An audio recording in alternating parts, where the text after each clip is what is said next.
Right, it's Ash from Crack Minis. I'm making a Warhammer tank today. I've been seeing a lot of videos about it recently, you know, like someone doing their own spin on him, and I thought, you know what? I'm just going to make one from scratch. So here you go.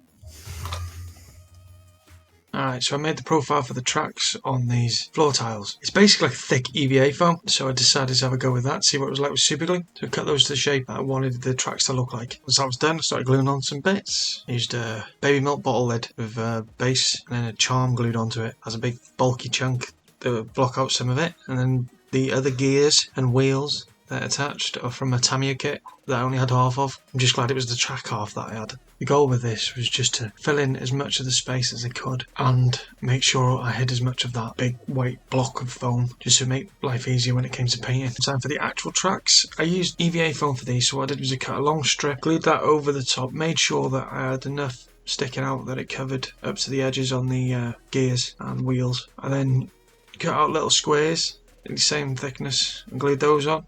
And then I also cut up some even smaller pieces and used those to connect those squares. I didn't show this on the video because I was too busy faffing around with this weird little mechanical doodah on the back made from parts of a white tiger zord, which I used last time in my first spaceship build. So I was glad to finally get rid of some of this stuff. It's been sat in that box for months. Obviously, I didn't just make one of these, I made two, otherwise it'd be a tank that just goes in circles. Fun idea, but not very practical. And I stuck them together. The middle bits, which I forgot to show on camera, are made from a paperclip tub. You know, the tubs that hold the paperclips. And a little piece of a mechanical kinetic learning snake thing. For the front compartment, I used I think it's the thighs, or the calves, from the White Tiger Zord. Just they have little grooves in the side of him and just slotted them straight onto that bit of plastic that I got there. Either side. There's left a little gap in the middle, but we'll fix that in a bit. So the back, more in from the White Tiger Zord. I'm probably going to say White Tiger Zord quite a few times in this video because I use quite a lot of parts from the White Tiger Zord, and you will see them as they pop up. Ah, look, another piece of the White Tiger Zord. It's that little silver thing. It's his back foot, the nails on it anyway. And those black panel things are off an armoured truck from Teenage Mutant Ninja Turtles that I bought thinking that it was half the size it was, but no, ginormous. So I've got to find a use for that now. I didn't just do it once either, I bought like 3 different things, all massive. So yeah, be prepared for some buildings and stuff made out of bits of Teenage Mutant Ninja Turtle toys. Ah, look, more White Tiger Zord pieces. Yeah, I use them to make, like, I want to say, is it a cow pusher? Because, you know, like on the front, I was looking at some of the more modern ones, they have them like attached to move cars and stuff out of the way. I figured it looked like a cool addition on the front of this. Yeah, but I'm not 100% sure on what it's called. It might be a cow pusher, same as what you have on a train. Almost like a plough thing, but not a plough. Okay, so I just googled it. It's a cow catcher, so I was close. I filled in that big long gap in the middle using random bits of plastic and some plastic card. Then I threw on some exhausts with these giant pipes, like toy pipe things that you can get from Amazon. I'm not sure how much they were. Then I started work on the turret. Base of the turret, I used a Beyblade spinner. I'd used the top half of it doorway on another project, but I used the bottom for this because I could glue a little cogwheel with a pin sticking out the bottom of it onto there, so I could rotate the turret as I like. It didn't have to be a tight fit, it just has to sit in it right. For the barrel, I used a till roll that I cut in half and some Gundam pieces. The case for this was more just throwing all the stuff that I had lying around on the table and trying different parts on the actual turret itself to see what would fit and what would work. I found some random curved pieces of plastic, some more Gundam bits. I found the top entrance for a tank from another kit, jammed that on there. You know, just dry fitting things and taking things off and putting things on, just getting it so it looked just the way I wanted it to look.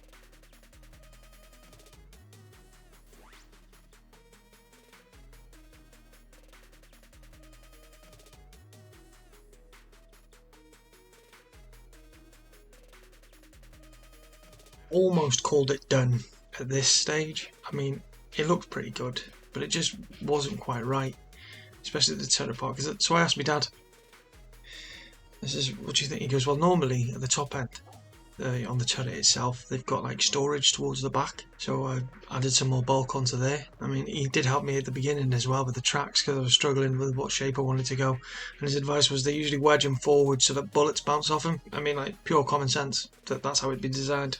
So I mean, Dad's win the day, innit? So thanks, Dad.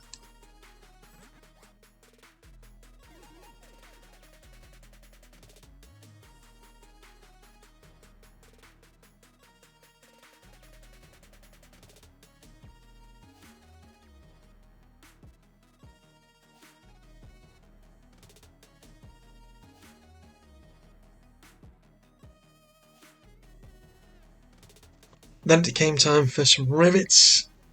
I didn't want to over rivet the thing, put the rivets on where I thought they would be added on after the fact. So like anywhere where it looked like it'd be connections or like plates stuck on top of original metal or anything like that, because I wanted to obviously give it the recycled look.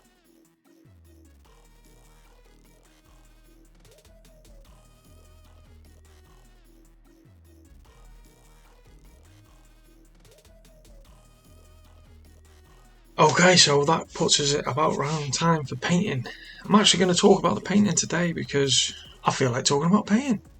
No other reason. I do have some. No, I don't have a story. I don't have a story. I might have a story. Let's see how we get on. Anyway, yeah, I wanted to paint this thing well. So this time I decided to start off with a Zenithal highlight. It's not something I normally do. So that's black and then white over the top. I mean, I've done it the odd few times, but it's never usually the black on white, white on black. It's usually a mixture of different colours that I think might look good for the model. But with this, it was purely aesthetics. I wanted to see all of it. I was heavily inspired by Imperial Guard for this one. Wait, sorry, Astra Militarum. I prefer Imperial Guard. So for the measurements on this one, I actually went off the measurements for the Rogal Dorn, which is 10 centimeters by 14 centimeters. That gives you a rough idea of the size. It's about the same size as a Rogal Dorn. So I wanted to go, like I said, Imperial Guard. I started with obviously their base colour for Acadian military is green. Green it is for the mass majority. You know, body wise, and then like the gears and wheels and the turret and all that stuff. Mostly green.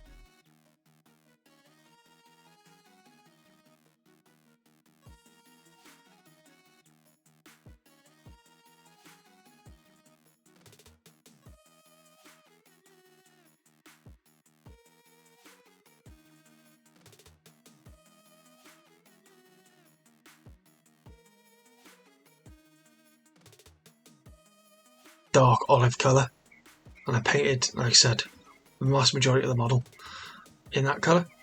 Then I mixed that colour with a bit of yellow and white, just a random, like a light yellow and white, and then I dry brushed that over the top. This gave me just to pick out all those nice bumpy details from the White Tiger Zord parts, you know, all those nice corners and edges and everything on the Tamiya gears. And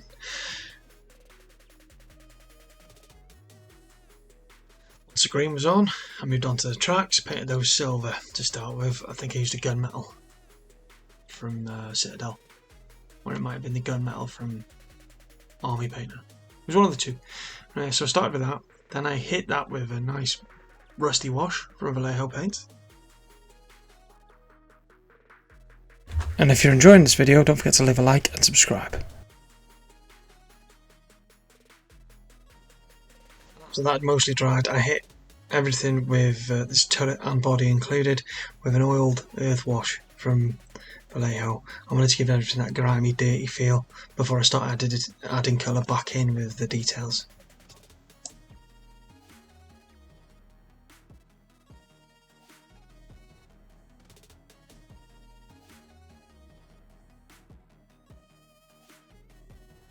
Now it's sponge time.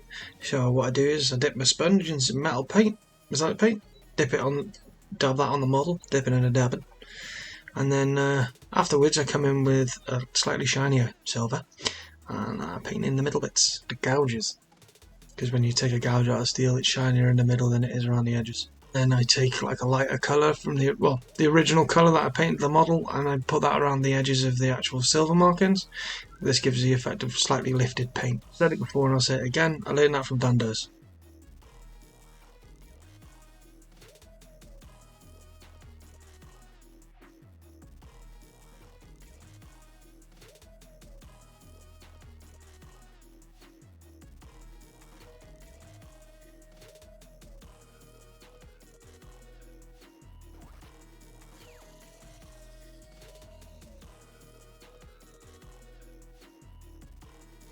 do something similar where I just dot on a little bit of silver on all the rivets that I see.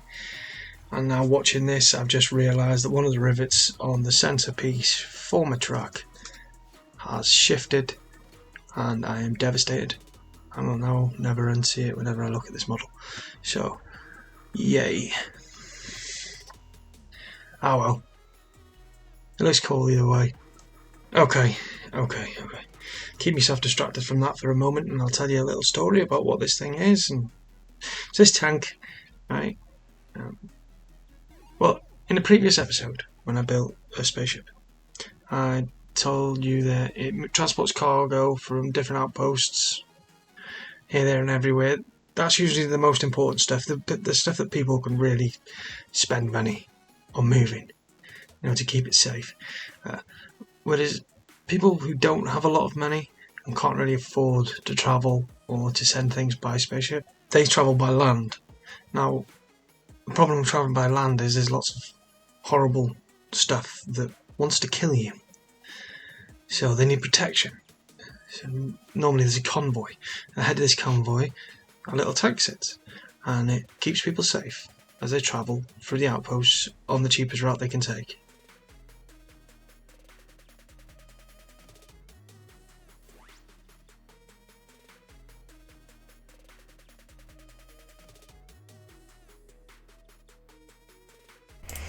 Because I'd only painted the thing green, I decided to add some colour in, so I put on some reds, obviously for the piping, and then I was looking at it, I was thinking, I can't just have it green and red, it needs some extra colour, and that's when I decided to put some hazard stripes on there. So I freehanded some hazard stripes. It was like the first time I've ever freehanded hazard stripes. I was pretty impressed with how I've done. I mean, you be the judge, obviously, because you're the ones who are going to see it on the video. Let me know how I did. I mean, any tips? Because all I ended up doing was doing a bunch of lines of orange and then black in the middle of them. And then I washed it. Then I added a yellow into the centres of each stripe just to brighten it up a bit. I'm not sure whether it'd be classed as 100% perfect, but I'm pretty happy for a first attempt,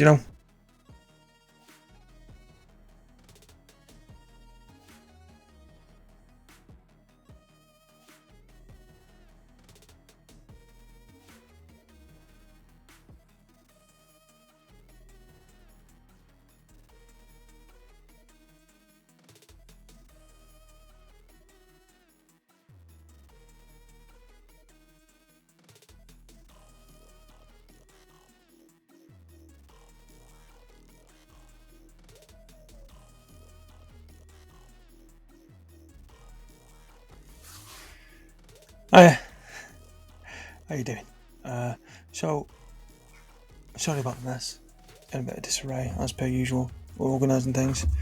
Oh, little werewolf. Yeah. Anyway, what did you think? Enjoy it? Did I do a good job? I mean, I like it. Sorry it's a bit dark.